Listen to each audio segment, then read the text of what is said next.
चलिए आज हम मोशन के अगले टॉपिक की तरफ चलेंगे। जैसा कि हमने पहले बताया था कि फिजिकल क्वांटिटी का क्लासिफिकेशन, तो पहले थोड़ा सा हम देख लेते हैं फिजिकल क्वांटिटीज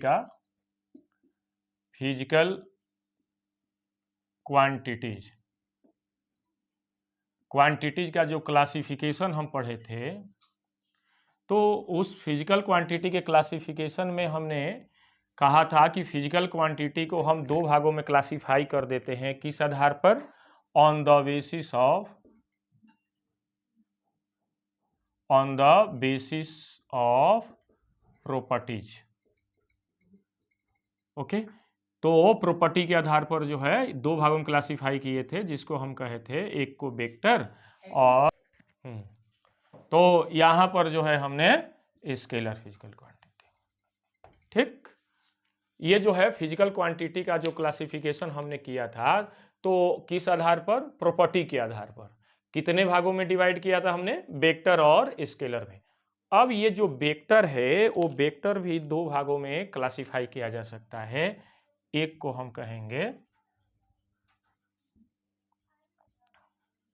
पोलर वेक्टर। यहां तक तो हमने पिछले लेक्चर में बात किया था। अब हम नेक्स्ट टॉपिक की तरफ नेक्स्ट आगे बढ़ते हैं। ये पोलर वेक्टर और ये हो जाएगा एक्सियल वेक्टर। ठीक, पोलर वेक्टर क्या है और एक्सियल वेक्टर क्या है? तो पोलर वेक्टर जो जितने भी ऐसे फिजिकल क्वांटिटी, दो तरह के फिजिकल क्वांटिटी हैं। यदि कोई बॉडी लीनियर मोशन कर रहा है, उसके अंदर जो फिजिकल क्वांटिटी होगी वो लीनियर से रिलेटेड होगी, और जब कोई बॉडी किसी एक्सिस के अलोंग मोशन करेगी तो उससे रिलेटेड जो फिजिकल क्वांटिटी होगी और उनको हम कहेंगे एक्सियल फिजिकल क्वांटिटी। या वेक्टर में हम बात करेंगे तो उसको कहेंगे एक्सियल वेक्टर। और जो लीनियर मोशन करेगी कोई बॉडी, तो उसके अंदर जो फिजिकल क्वांटिटी होगी और वो फिजिकल क्वांटिटी में जो वेक्टर फिजिकल क्वांटिटी होगी, उनको हम कहते हैं पोलर वेक्टर। ओके, तो देखते हैं पोलर वेक्टर किसे कहते हैं। Polar vector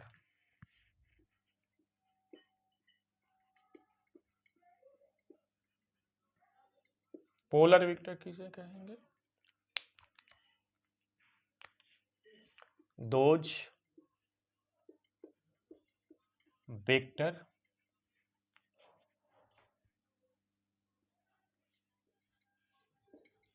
physical quantities, those vector physical quantity which related to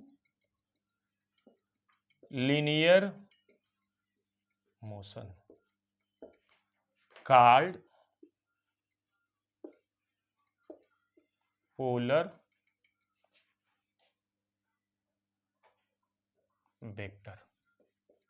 हम यहां पर फिजिकल क्वांटिटी को भी हटा सकते हैं।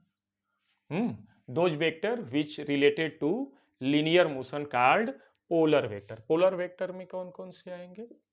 एग्जाम्पल इसका पोलर वेक्टर में, जैसे कोई बॉडी ऐसे मोशन कर रही है। देखिए, ये बॉडी जो है एक बस है या कार है, ये लीनियर मोशन कर रही है। लीनियर मोशन करेगी तो इसके अंदर जो डिस्प्लेसमेंट होगा वो होगा लीनियर डिस्प्लेसमेंट। वेलोसिटी होगी वो लीनियर वेलोसिटी होगी। एस्केलरेशन होगा वो लीनियर एस्केलरेशन होगा। जो फोर्स होगा वो लीनियर फोर्स, या हम सामान्यतः फोर्स ही कहेंगे। मोमेंटम होगा वो लीनियर मोमेंटम होगा। तो जितने देखिएगा इस एग्जाम्पल में, लीनियर डिस्प्लेसमेंट,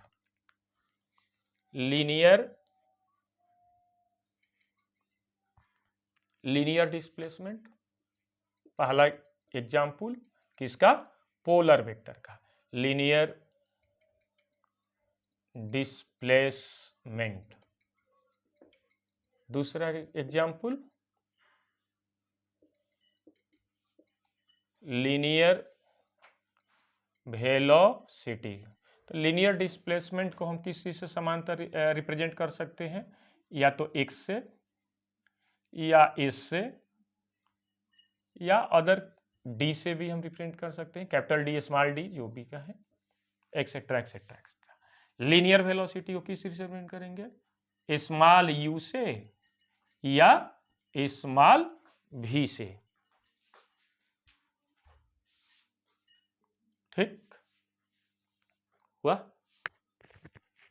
तो लीनियर वेलोसिटी, ये जो है लीनियर वेलोसिटी स्मॉल यू या स्मॉल भी, तो इसको हम इनिशियल लीनियर वेलोसिटी कहते हैं, इसको फाइनल लीनियर वेलोसिटी कहेंगे। तीसरा देखिए था थर्ड, लीनियर एक्सेलरेशन। एक्सेलरेशन जिसे हम स्मॉल ए से रिप्रेजेंट करते हैं। फोर्थ, लीनियर मोमेंटम किसी से रिप्रेजेंट करते हैं, स्मॉल पी से। और किससे, और क्या होगा, फोर्स हो सकता है, ये भी लीनियर फोर्स के रूप में जानेंगे इसको। उसके बाद सिक्स्थ क्या हो सकता है,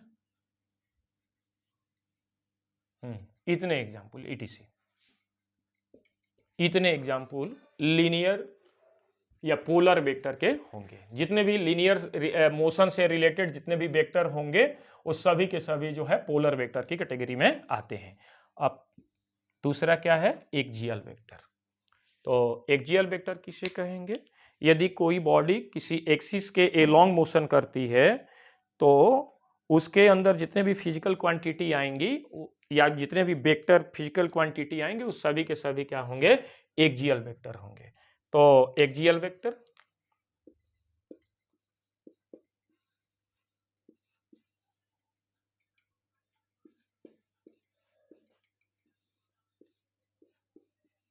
axial vector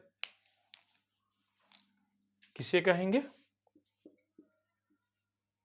those vector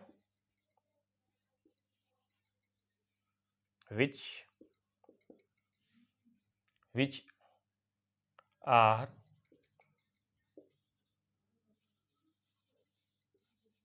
related to rotatory motion,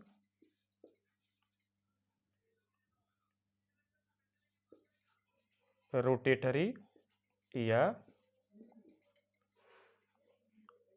circular motion and circular motion called axial vector।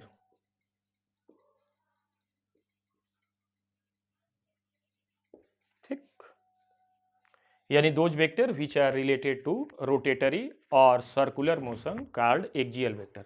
Axial vector के जितने भी एक्सियल वेक्टर होंगे, हाँ, तो एक्सियल वेक्टर की डायरेक्शन क्या होंगी, इट्स डायरेक्शन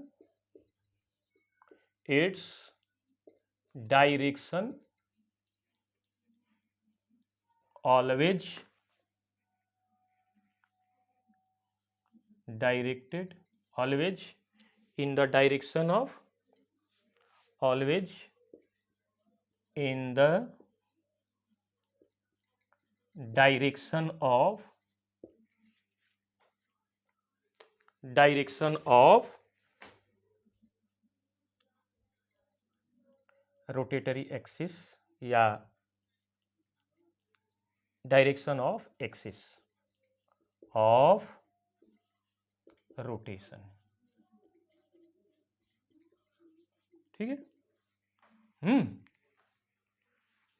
इसके एग्जाम्पल क्या हो सकते हैं, कौन कौन से इसके एग्जाम्पल होंगे, इसके बारे में हम बात करेंगे।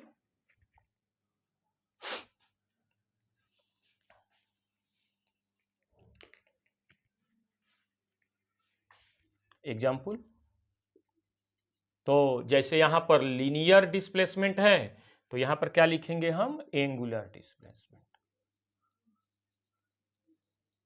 Angular displacement. दूसरा क्या होगा, यहां पर लीनियर वेलोसिटी हम बात कर रहे हैं तो यहां पर क्या होगा, एंगुलर वेलोसिटी, एंगुलर वेलोसिटी। ये देखिए लीनियर वेलोसिटी को हम स्मॉल यू या स्मॉल वी, तो स्मॉल यू को क्या कहते हैं, इनिशियल लीनियर वेलोसिटी, और स्मॉल वी को क्या कहेंगे, फाइनल लीनियर वेलोसिटी। ओके, तो यहां पर भी एंगुलर वेलोसिटी दो प्रकार की होंगी, एक इनिशियल एंगुलर वेलोसिटी और एक फाइनल एंगुलर वेलोसिटी। तो इनिशियल एंगुलर वेलोसिटी को ओमेगा नॉट से और फाइनल एंगुलर वेलोसिटी को ओमेगा से रिप्रेजेंट करेंगे। अच्छा, थर्ड क्या होगा, यहां पर लीनियर एक्सेलरेशन है जिसे स्मॉल ए से रिप्रेजेंट कर रहे थे, तो यहां पर लीनियर की जगह पर एंगुलर हो जाएगा, एंगुलर एक्सेलरेशन। एंगुलर एक्सेलरेशन यहां पर लीनियर एक्सेलरेशन को स्मॉल ए से, तो यहां पर एंगुलर एक्सेलरेशन को अल्फा से। वेक्टर फिजिकल क्वांटिटी है ये। अच्छा, यहां पर थोड़ा सा ध्यान दे, यहां पर जो एंगुलर डिस्प्लेसमेंट है उसको किससे रिप्रेजेंट करेंगे, थीटा से। ओके, फोर्थ, नोट्स कंप्लीट करते रहें। जो लोग भी फ्यूचर में आईआईटी की तैयारी करने वाले हों या नीट की तैयारी करने वाले हों या सीटेट के एग्ज़ाम की तैयारी करने वाले हों, चाहे अदर डिफरेंट कॉम्पिटिटिव एग्ज़ाम, ये एयरफोर्स, नेवी एक्सेट्रा एक्सेट्रा, तो उनके लिए भी यह लाभप्रद होगा, ये उनके लिए भी काम की चीज़ है ये। तो ओके, तो यहाँ पर देखिए एंगुलर एक्सेलरेशन है। अब एंगुलर एक्सेलरेशन के बाद क्या आ जाएगा, लीनियर मोमेंटम। तो लीनियर की जगह पर क्या हटा देंगे, एंगुलर, तो ये हो जाएगा angular momentum, angular momentum. Linear momentum को किस से रिप्रेजेंट करते हैं, स्मॉल p वेक्टर से। तो यहां पर एंगुलर मोमेंटम को या तो कैपिटल L वेक्टर या कैपिटल J वेक्टर से रिप्रेजेंट करते हैं। ओके, अब जो है फोर्स, फोर्स यानी लीनियर मोशन में हम फोर्स होगा, तो एंगुलर या सर्कुलर मोशन में क्या हो जाएगा, ये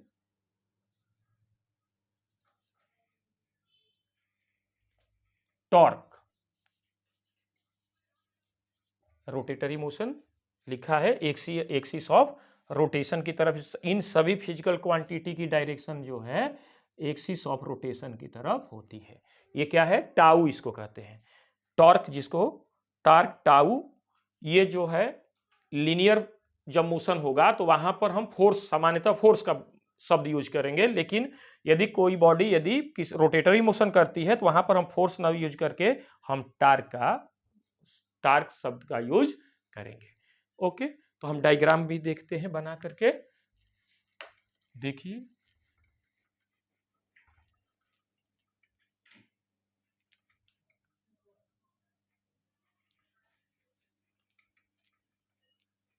देखते हैं इसको।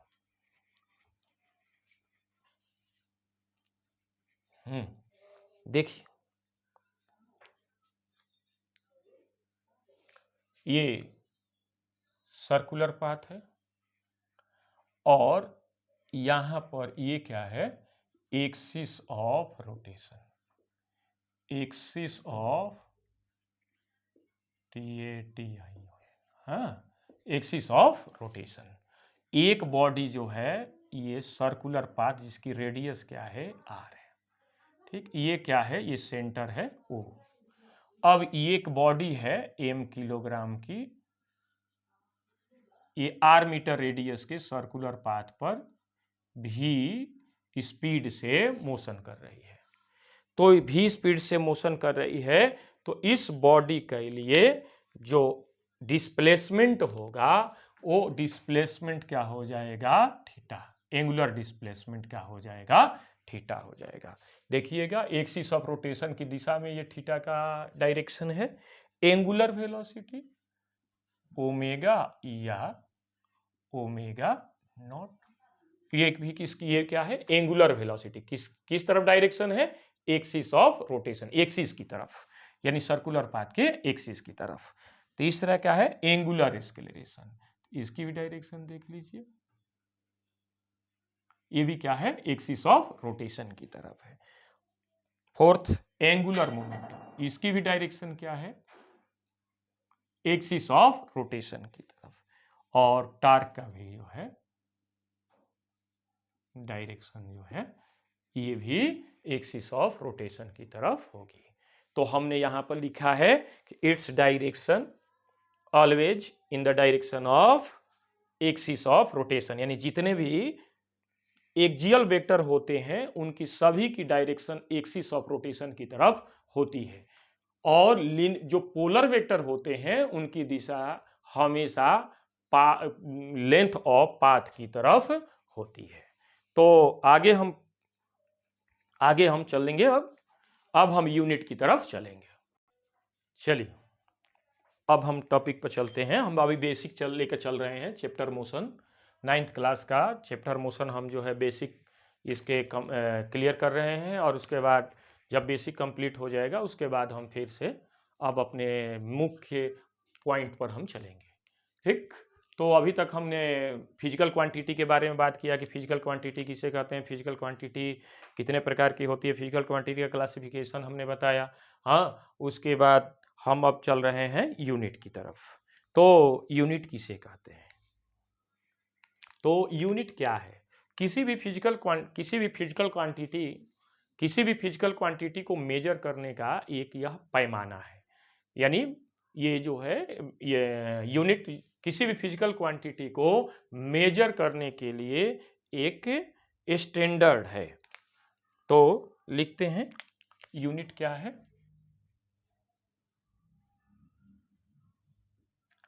It is universal accepted standard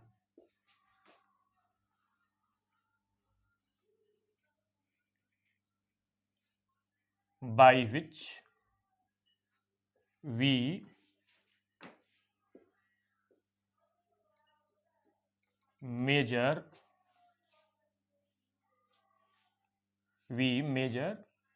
any physical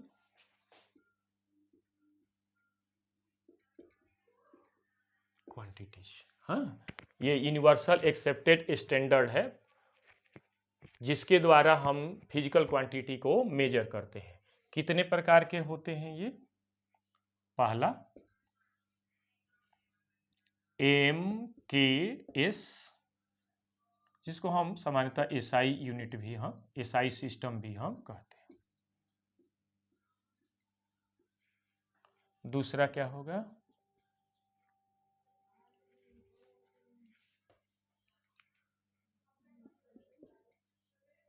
CGS, और तीसरा हो जाएगा FPS। ओके, इसमें MKS क्या है, M फॉर क्या होता है, मीटर, यानी किसका यूनिट है, लेंथ का। K फॉर क्या हो जाएगा, ये किलोग्राम, किसका यूनिट होगा, मास का। S फॉर क्या हो जाएगा, सेकेंड, ये किसका यूनिट है, टाइम का। उसी तरह से C फॉर क्या हो जाएगा, सेंटीमीटर, सेंटीमीटर किसका यूनिट है, लेंथ का यूनिट है। G फॉर क्या है, ग्राम, किसका यूनिट है, मास का। S फॉर क्या है, सेकेंड, किसका यूनिट है, टाइम का। A फॉर क्या है, फुट, किसका यूनिट है, लेंथ का। P फॉर क्या है, पाउंड, पाउंड किसका यूनिट है, मास का। S फॉर क्या है, सेकेंड, सेकेंड किसका यूनिट है, टाइम का। ये देखिए तीनों ही सिस्टम में टाइम का यूनिट क्या है, सेम है। और ये लेंथ है,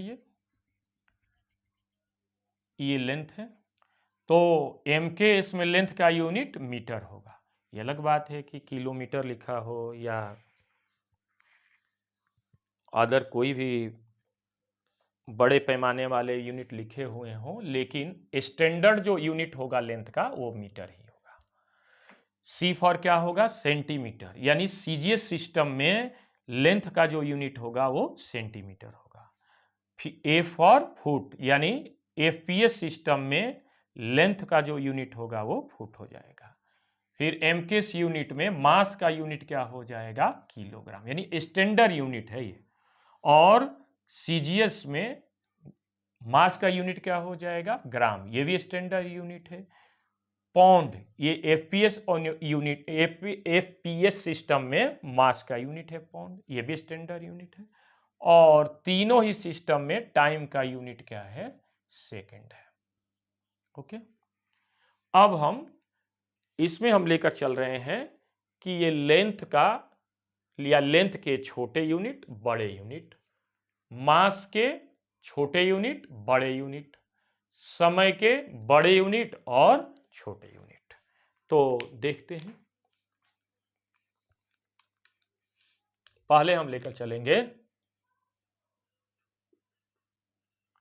स्मॉल यूनिट ऑफ लेंथ। ठीक, स्मॉल यूनिट ऑफ लेंथ। तो चलिए, तो पहला, ये अदर कॉम्पिटिटिव एग्जाम में पूछे जाते हैं। पहला फर्मी, तो 1 फर्मी इक्वल टू क्या हो जाएगा, फर्मी 1 फर्मी इक्वल टू कितना होगा, 10 के power -12 metre. Okay, 1 fermi equal to हो जाए 15 metre. Fermi equal to 1 fermi equal to 10 के पावर -15 मीटर। उसके बाद दूसरा यूनिट, छोटे यूनिट के बारे में बात हो रही है, एंगस्ट्रॉम।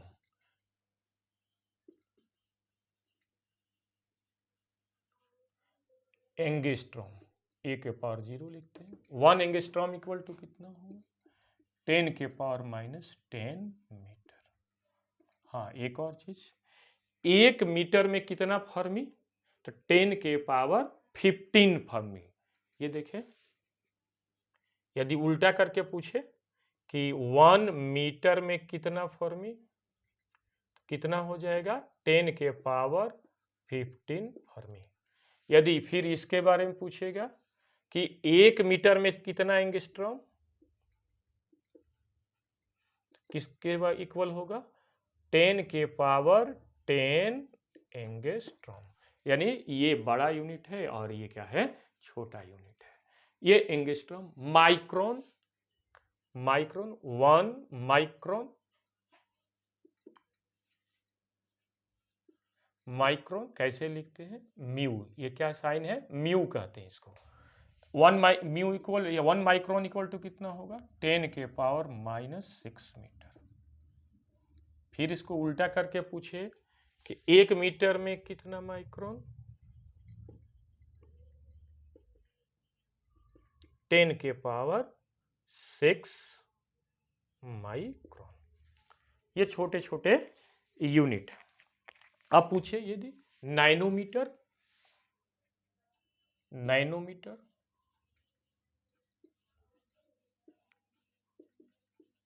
नैनोमीटर कैसे लिखेंगे, एनएम। तो 1 नैनोमीटर इक्वल टू कितना होगा, 10 के power -9 metre.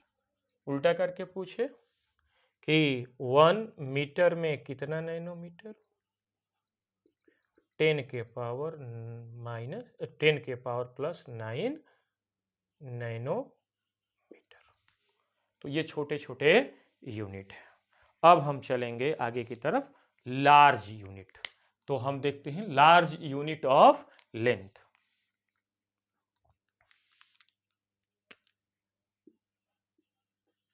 Large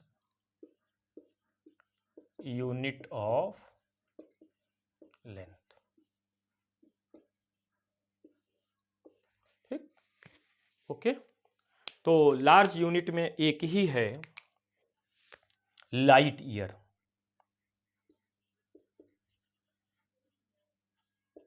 light year, ये ध्यान रखने वाली बात है। लाइट ईयर टाइम का यूनिट नहीं है, ये डिस्टेंस का यूनिट है, या ये कहें लेंथ का यूनिट है। टाइम हमेशा जो है डिस्टेंस का यूनिट के रूप में कंसीडर किया जाता है, ना कि टाइम के रूप में कंसीडर किया जाता है। तो 1 लाइट ईयर, लाइट ईयर कहते किसे हैं? तो किसका डिफिनीशन? डिस्टेंस। हाँ, डिस्टेंस क्या कि सूर्य यानी सन के लाइट के द्वारा 1 ईयर में, सन के लाइट के द्वारा ये 1 ईयर में वैक्यूम के अंदर जितना डिस्टेंस ट्रेवल किया जाता है उसे ही हम क्या कहते हैं?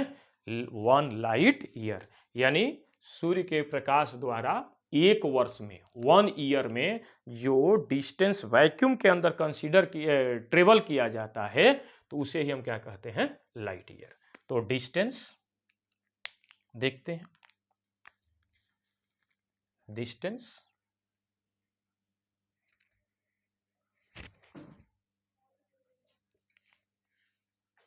चलिए, तो distance travel by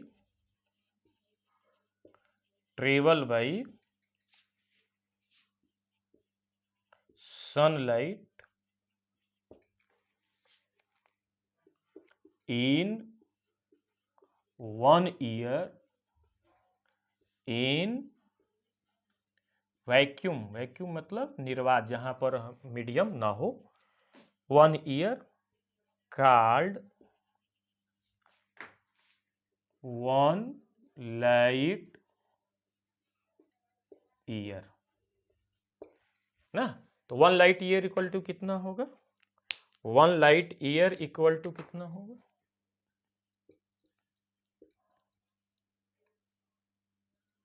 1 light year equal to कितना होगा? तो 1 लाइट, चूंकि सनलाइट वैक्यूम में ट्रेवल कर रहा है तो उसकी वेलोसिटी लिखेंगे। कितना होता है सनलाइट का वैक्यूम में वेलोसिटी? कितनी होती है वो? 3 × 10 के पावर 8 मीटर पर सेकेंड। ओके, इनटू एक ईयर में कितने दिन होते हैं? 365। कितने, एक दिन में कितने घंटे? 24 आवर। कितने मिनट? 60 मिनट।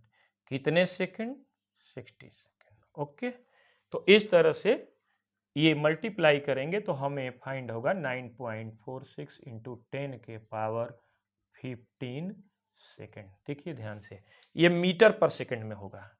ये जो है मीटर पर सेकंड यानी स्पीड है लाइट की वैक्यूम के अंदर, तो ये मीटर पर सेकंड में होगा। देखिए ये मीटर और ये है सेकंड, और ये टोटल हमने के इसमें कन्वर्ट कर दिया, जो टाइम दिया गया था सेकंड में, तो ये इनटू क्या हो गया? सेकंड। तो सेकंड सेकंड क्या हो गया? कैंसिल।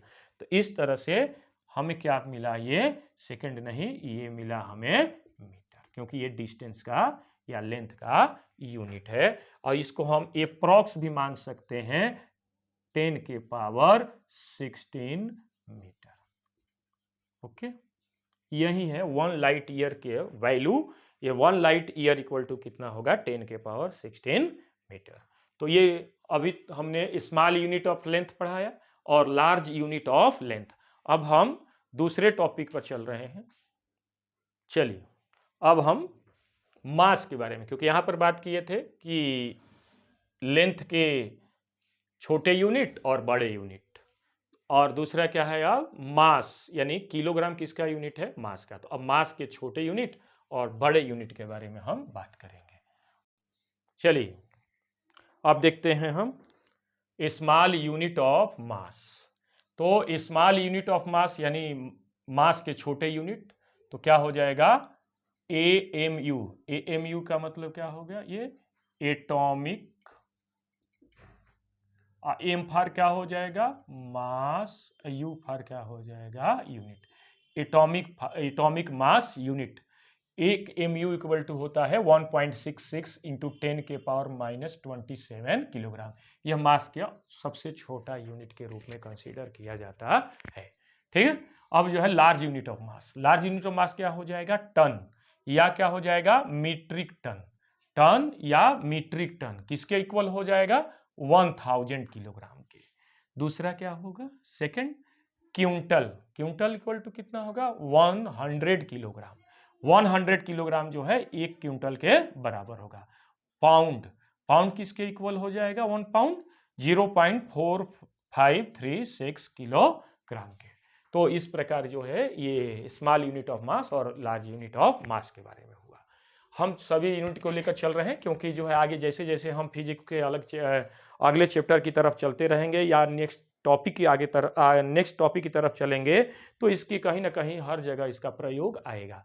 और जो लोग भी अदर कॉम्पिटिटिव एग्जाम के लिए बैठेंगे उन लोगों के लिए भी बहुत ज़रूरी है क्योंकि ये बेसिक चीज़ें हैं, छोटे छोटे, ये कोई फिजिक्स का कोई खास स्टैंडर्ड नहीं है, तो ये छोटे छोटे जो है टॉपिक जो है अक्सर पूछे जाते हैं। ओके, तो आगे चलते हैं। स्मॉल यूनिट ऑफ टाइम, तो स्मॉल यूनिट ऑफ क्या होगा नैनो सेकेंड, तो नैनो से एन एस नैनो सेकेंड किसके इक्वल हो जाएगा 10⁻⁹ सेकेंड के। माइक्रो सेकेंड ये किसके कैसे म्यू एस किसके इक्वल हो जाएगा 10⁻⁶ सेकेंड के। मिली सेकेंड किससे रिप्रेजेंट करते हैं एम एस से, किसके इक्वल हो जाएगा 10⁻³ सेकेंड के। तो ये छोटे यूनिट हो गए टाइम के। सबसे रोचक लार्ज यूनिट ऑफ टाइम क्या पहला है सोलर ईयर, सोलर सिस्टम जानते ही हैं, तो सोलर यानी कहीं ना कहीं जो है हम अंतरिक्ष के बारे में बात कर रहे हैं। तो सोलर ईयर क्या है टाइम टेकन बाई अर्थ, अर्थ के द्वारा सन के चारों तरफ एक रिवोल्यूशन करने में, एक चक्कर लगाने में, कंप्लीट करने में जो समय लगता है उसे ही हम क्या कहते हैं सोलर ईयर। सन के द्वारा अर्थ के द्वारा सन के चारों तरफ एक चक्कर लगाने में टाइम टेकन जो होता है उसे ही हम क्या कहते हैं सोलर ईयर। और ये किसके इक्वल होता है लगभग 365 दिन या 365 डे। दूसरा क्या है लीप ईयर, तो लीप ईयर क्या होता है वह ईयर वह साल जिसका वह साल जो कि 4 से डिवाइडेड हो, 4 से डिवाइड हो जाए इजली, और जो फरवरी का महीना हो वो कितने डे का हो 29 डे का हो, तो उस ईयर को हम कहते हैं leap year. Okay, lunar month, lunar month क्या है लूनर मंथ मतलब है कहीं ना कहीं ये किससे रिलेटेड है मून से रिलेटेड है, चंद्रमा से रिलेटेड है। तो चंद्रमा के द्वारा अर्थ को एक चक्कर लगाने में यानी time taken by moon to complete 1 revolution around the earth, किस क्या कहते हैं उसको लूनर मंथ। यानी मून के द्वारा अर्थ को एक चक्कर लगाने में लिया गया जो समय होता है टाइम टेकन जो होता है उसी को हम क्या कहते हैं लूनर मंथ। किसके इक्वल होता है 27.3 डे, लगभग अप्रॉक्स 27.3 डे के इक्वल होता है। अब थोड़ा सा इससे हटके, यानी हमने अभी भी क्या बात किया कि जो है लेंथ का छोटा यूनिट बड़ा यूनिट, मास के छोटे यूनिट बड़े यूनिट, और टाइम के छोटे यूनिट और बड़े यूनिट। थोड़ा सा हटके unit of pressure, unit of pressure क्या है यूनिट ऑफ प्रेशर जैसे एक बार हो जाएगा, एटमॉस्फेरिक प्रेशर हो जाएगा, पास्कल हो जाएगा, टॉर हो जाएगा और टॉर हो जाएगा। तो 1 बार इक्वल टू कितना होता है 1 एटमॉस्फेरिक प्रेशर के इक्वल होता है, और वो किसके इक्वल हो जाएगा 10 के पावर 5 न्यूटन पर मीटर स्क्वायर के इक्वल होता है। ओके, और ये किसके इक्वल हो जाएगा 10 के पावर 5 पास्कल के। तो ये सभी के सभी जो है प्रेशर के ही यूनिट हैं। प्रेशर इक्वल टू क्या होता है pressure equal to force upon area, तो इसका यूनिट न्यूटन, इसका यूनिट क्या हो जाएगा मीटर स्क्वायर। तो न्यूटन पर मीटर स्क्वायर भी इसका यूनिट होगा, पास्कल भी होगा, एटमॉस्फेरिक प्रेशर भी होगा, बार होगा, टार होगा। हाँ, इस सभी के सभी जो है प्रेशर के ही यूनिट होते हैं। 1 टार इक्वल टू किसके हो जाएगा 1 millimetre of Hg column. Hg क्या है मरकरी, ओके। और 1 इक्वल टू 1 बार, और ये किसके इक्वल हो जाएगा, 760 मिलीमीटर ऑफ एजी कॉलम, और ये भी 1 एटमॉस्फेरिक प्रेशर जो है 760 टार के भी इक्वल होता है। तो आज हम एक लंबी क्लास लिए और पूरी कोशिश की है कि हम जो है आपके जो बेसिक कॉन्सेप्ट है फिजिक्स के, जो कि आगे आगे चैप्टर जैसे जैसे बढ़ेगा उसमें इसकी ज़रूरत पड़ेगी, तो हमने इसको कंप्लीट किया। हम कल फिर से नेक्स्ट टॉपिक लेकर आएंगे, और आप जो है हमारे चैनल को अधिक से अधिक शेयर करें, सब्सक्राइब करें, लाइक करें, ताकि जो भी नोटिफिकेशन है आपको मिलता रहे। Okay, thank you very much.